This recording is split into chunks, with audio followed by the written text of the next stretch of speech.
This is Resident Evil Requiem, captured during early development. What you're seeing right now was not the game Capcom shipped. In the early stages of development, Capcom had a completely different vision for the game. A vision so far removed from what Requiem actually became that when they finally saw what the series needed, they scrapped everything and started over. What makes the reboot so interesting is the context around it. Most major studios today are taking 5, 6, sometimes 7 years to ship a single game. Capcom put out 6 Resident Evil titles within 9 years. Remakes, mainline entries, one after another. And through all of that, they were slowly rediscovering what makes this franchise work. So, when they hit reset on Requiem, all of that experience fed directly into this game. This is the story of how Resident Evil Requiem was rebooted from the ground up and how that single decision resulted in over 5 million copies sold within the first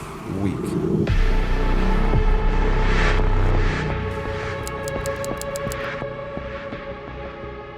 I'm Pounder McNasty, and I dig deep into the development history behind the games you love. This is just the beginning of my Resident Evil series, and there's a lot more to come. So subscribe and let me know in the comments which game you want me to cover next. Also, a quick shout out to War Thunder for making this new series possible.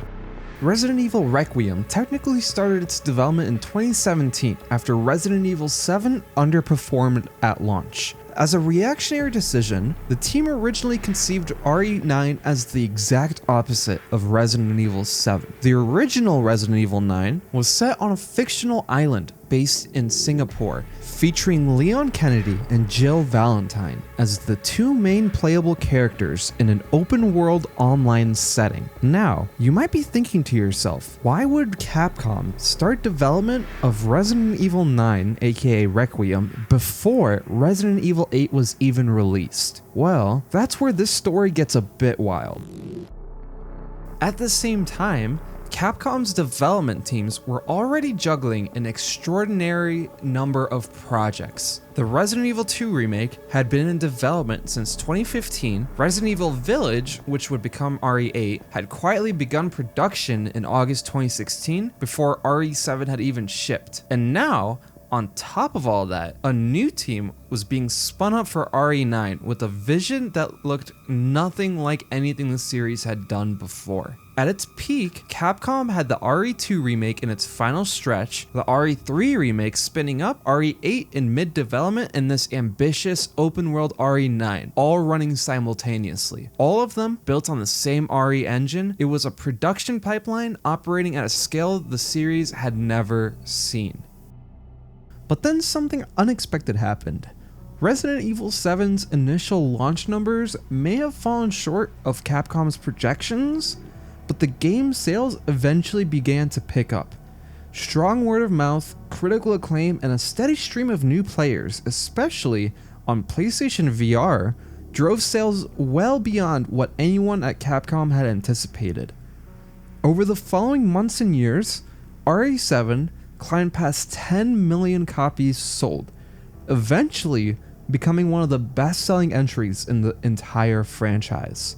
The first-person horror formula that Capcom had been worried was too niche turned out to be exactly what the market wanted. This fundamentally changed the calculus.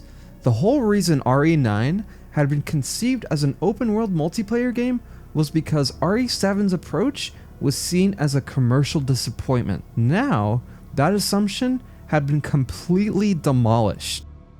With Resident Evil 7 proving itself as a massive long-term success, the open-world direction for Resident Evil 9 no longer made strategic sense. Capcom's leadership recognized that the first-person, horror-focused identity they established with Resident Evil 7 was the foundation to build on, which is what they were already planning on doing with Village directly. Village entered production around 2016 and it was agreed from the start that it would be a continuation of RE7's story. But it wasn't just RE7's sales that changed the picture. The RE2 remake launched in January 2019 and was a massive critical and commercial hit, followed closely by the RE3 remake in April of 2020. Capcom now had proof from multiple angles that players wanted tighter, more focused, horror-driven experiences. But the remakes also created a new problem for Capcom. They both had built a devoted first-person fanbase for players who love the immersion and the feeling of being trapped inside these horrifying spaces. Meanwhile, the Resident Evil 2 and 3 remakes had reminded millions of players why the classic over-the-shoulder third-person perspective works so well for the series. Both camps were passionate and, more importantly, both were profitable. Capcom now had to figure out what the future of the franchise would be. Do you go first person and risk alienating the remake audience, or do you go third person and abandon what RE7 started? Or do you design a new approach from the ground up, one that allows players to choose whichever perspective they want to play as? And this tension between perspectives wasn't new for Capcom. Even back during the development of the RE2 remake, the team had to choose between the first-person view they just built for RE7 and the classic over-the-shoulder camera. They actually prototyped first-person for RE2 before ultimately going with strictly third-person. So the idea of blending both perspectives had been floating around inside of Capcom for years. They just hadn't committed to it until Requiem. But the perspective question was only half the problem. There was also the question of tone. The RE2 and 3 remakes were pure survival horror, with resource scarcity and the constant feeling that you're barely scraping by. RE7 and Village also lived in that same space, just from a different camera angle. But then there was RE4. The Resident Evil 4 remake was a massive success, but it was a fundamentally different experience than the rest of the Resident Evil remakes. RE4 has always been the action pivot point for the series, with faster combat, more enemies, and a protagonist who roundhouse kicks his way through battles. It's thrilling and stylish, and it proved that Resident Evil could sell just as well when it leaned into spectacle as when it leaned into fear. So now Capcom didn't just have to balance two camera perspectives, they were also balancing two different identities. The survival horror DNA of RE2, 3, 7, and Village on one side, and the action-driven, combat-heavy legacy of RE4 on the other. How do you make a game that satisfies both player bases who want two completely different experiences? How do you honor both of those traditions without the game feeling like it's pulling itself apart? These were all important questions that Capcom was asking themselves, and the vision of Requiem being an online open world game was absolutely not going to satisfy the players, and could have had the risk of alienating the player base even more. So the original vision for RE9 was scrapped. The open world concept was shelved, and the team went back to the drawing board. Rather than chasing scale, Capcom would refocus on what actually resonated with players, both camera perspectives, and allowing the player to choose, and both types of Resident Evil gameplay, all of which would be wrapped into one singular game. What came next would go through its own long and turbulent development, but this was the moment the original Resident Evil 9 died, and Requiem, as it would eventually take shape, began its second life. 2021 was the start of a new hybrid approach for Resident Evil, and it was time for Capcom to actually build it out. But before we get into that, I'd like to take a moment to thank the sponsor of this video, War Thunder. War Thunder is the most comprehensive vehicle combat game ever made, and it's available now for free on PC, consoles, and mobile devices. Take command of over 2,500 tanks, planes, helicopters, and ships across 10 major nations. Everything from 1920s biplanes to modern fighter jets and main battle tanks. What sets War Thunder apart is the detail. Every vehicle is modeled down to its individual components, where all parts of the vehicle react to damage realistically. And when something gets destroyed, the X-ray view shows you exactly where the shell penetrated, which components were hit, and what caused the kill. War Thunder also just launched an all-new mobile version on iOS and Android, so you can take the battle wherever you go with full multiplayer ground, sea, and air battles. Whether you want fast-paced arcade matches or realistic mode as the perfect middle ground, there's something for every type of player. Sign up using my link in the pinned comment or description, and you'll get a massive bonus pack that includes multiple premium vehicles, the exclusive Eagle of Valor decorator, 100,000 silver lions, and 7 days of premium account. This bonus is only available for new and returning players, only on PC and consoles for a limited time, so grab it now.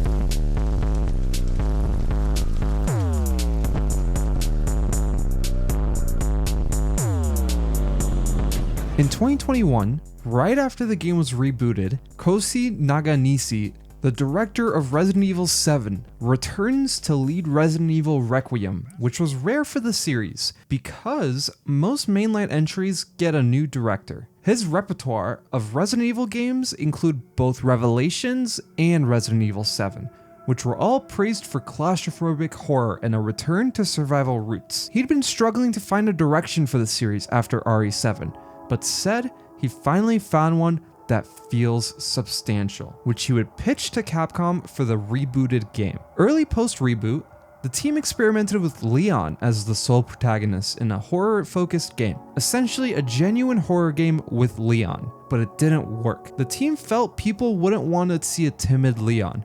He's a seasoned agent and a trained fighter, making him cower in a dark hallway didn't fit who he'd become over 30 years of canon. And this is the fundamental tension. Resident Evil's best horror comes from vulnerability, but Leon was the opposite of vulnerability, especially with his experience. This is where the earliest concepts of Grace Ashcroft came into the picture, an introverted FBI analyst who was easily scared, sometimes a bit too scared. If this is about the report you asked for yesterday, what's wrong?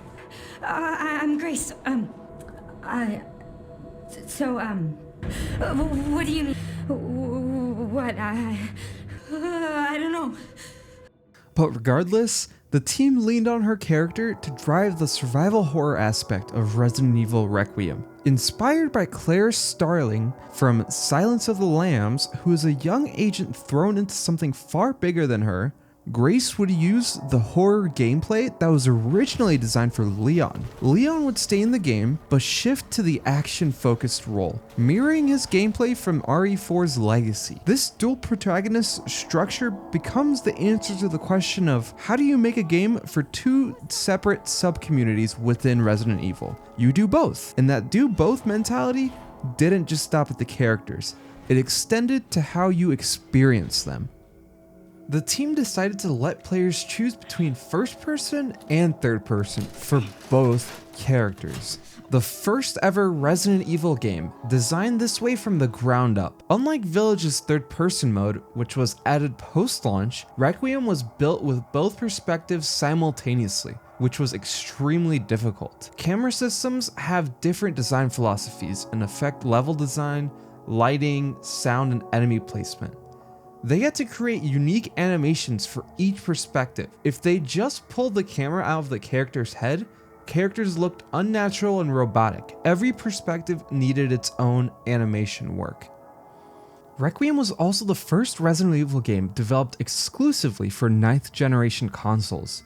Unlike Village, which was cross-gen, Requiem was built with ray tracing and path tracing in mind from the start. That freed the team up technically in ways the previous games couldn't take advantage of. For example, the team couldn't get Grace's hair to look right using their existing tools. So, they borrowed hair strand rendering technology that was being developed for Pragmata, Capcom's still unreleased sci-fi game. The tech allowed individual strands to react to physics and light realistically, which is why Grace's hair moves naturally, even in the upside down gurney scene.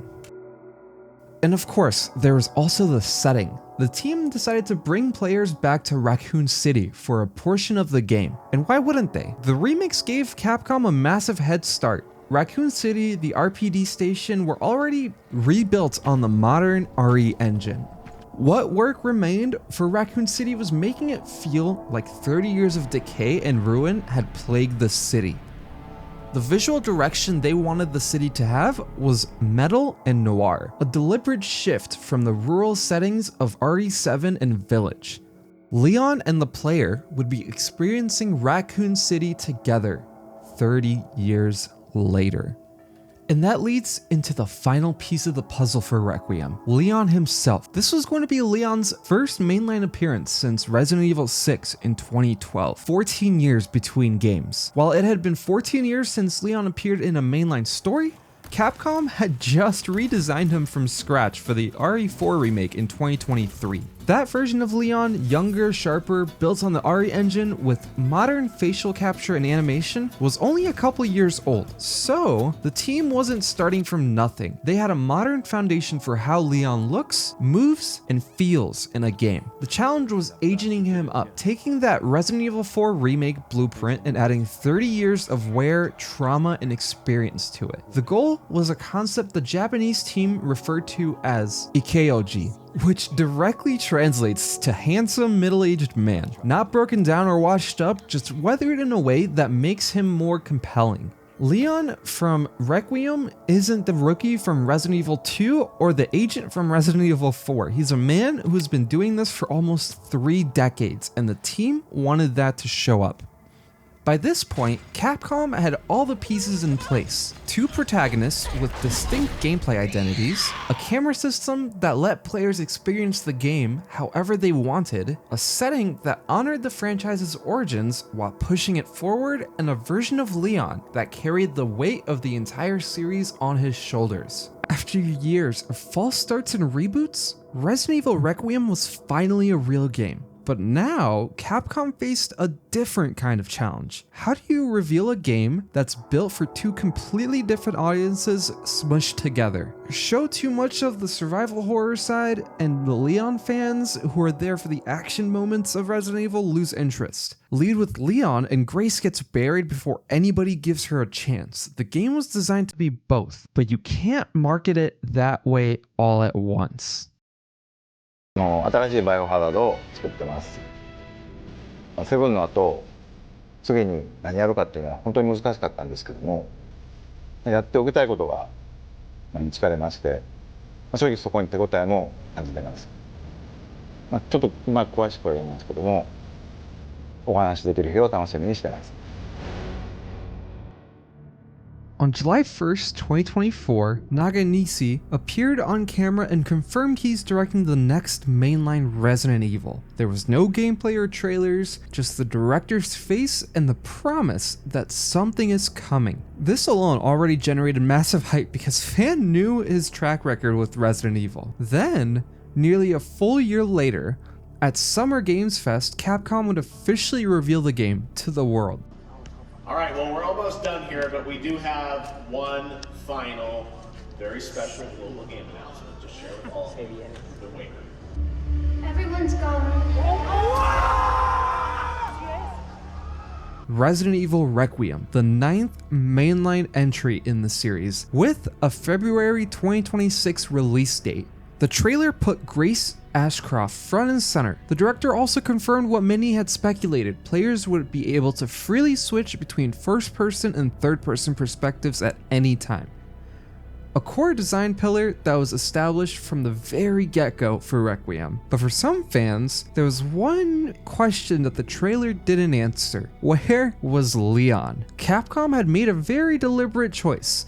They wanted Grace to have her moment. If Leon had been in that very first trailer, he would have consumed the entire conversation. Every single thumbnail and every video on YouTube would have been about Leon, and Grace would have been a footnote in her own reveal. So, Capcom held him back. The director went as far as sending a message to Resident Evil ambassadors, stating plainly that Grace Ashcroft, not Leon, was Requiem's lead character.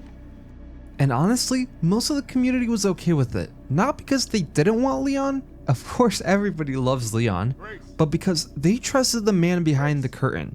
Naganishi had earned that trust. This is the director who took the franchise that was spiraling after Resident Evil 6, stripped it down to its bones, and delivered Resident Evil 7, a game that single-handedly saved the series' identity. If he was telling you that this new character was the right call, people were willing to give him the benefit of the doubt. The track record spoke for itself. Revelations was a fan favorite, and RE7 revolutionized the entire franchise. And now, he was saying that Requiem would be his best work yet. But then came the Game Awards 2025, and Capcom finally played their hand. Oh shit. Oh.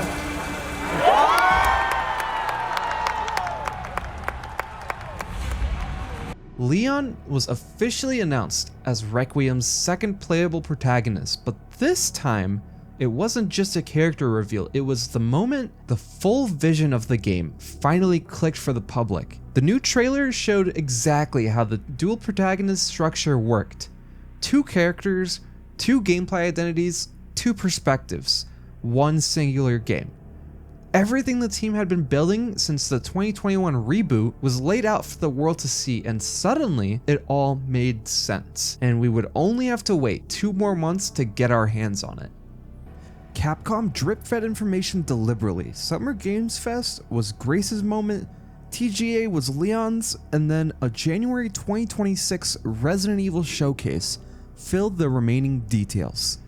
Each beat was designed to let one element breathe before introducing the next. Nick Apostolides returned to voice Leon, reprising the role from the RE2 and RE4 remakes. Grace was performed by Angela Santalbino, whose first experience with horror games was literally watching Resident Evil gameplay to prepare for the role. Who she is a much more introverted, sort of timid, analyst. And so in that way, she is kind of a civilian just thrown into this insane situation, which is absolutely terrifying. On February 27th, 2026, Resident Evil Requiem launched on PS5, Xbox Series X and S, PC, and Nintendo Switch 2, and almost immediately, it broke records for the series. Critics praised the game's dark tone, atmosphere, story, and above all, the balance between survival horror and action that had taken nearly a decade of Resident Evil games to figure out correctly. Some were divided on pacing, and in my opinion, the latter half of the game is a bit lackluster compared to the first half, but regardless, it was still awesome. The consensus was completely clear. Capcom had completely pulled it off, and more importantly, the sales of the game proved it. The game sold 5 million copies in 5 days, marking a record as the fastest selling Resident Evil game ever. It received over 344,000 peak concurrent players on Steam, double the RE4 remake, triple Village. Requiem also became the highest rated mainline Resident Evil game in 20 years. Capcom themselves credited the first/third person choice as a key to the game's broad appeal. In fact, DLC has already been confirmed by the director, with some rumors pointing to a Leon-focused expansion and a playable Alyssa Ashcroft. A game that started as an open-world multiplayer experiment that got rebooted, that went through years of identity crises, with Capcom asking themselves who the protagonist was going to be, what's the camera perspective, and what kind of game even is this? Every single one of those questions got answered by the games that came before it. Resident Evil 7 proved first-person horror worked, and the remakes proved third-person still had its appeal. Resident Evil 4 proved action could coexist with the brand, all of it directly fed into Requiem. They made the game that every Resident Evil before it had been quietly building towards for the past decade. And you can see the ripples of this throughout the industry, with studios trying to mimic the approach Capcom is taking, albeit with a lot more controversy.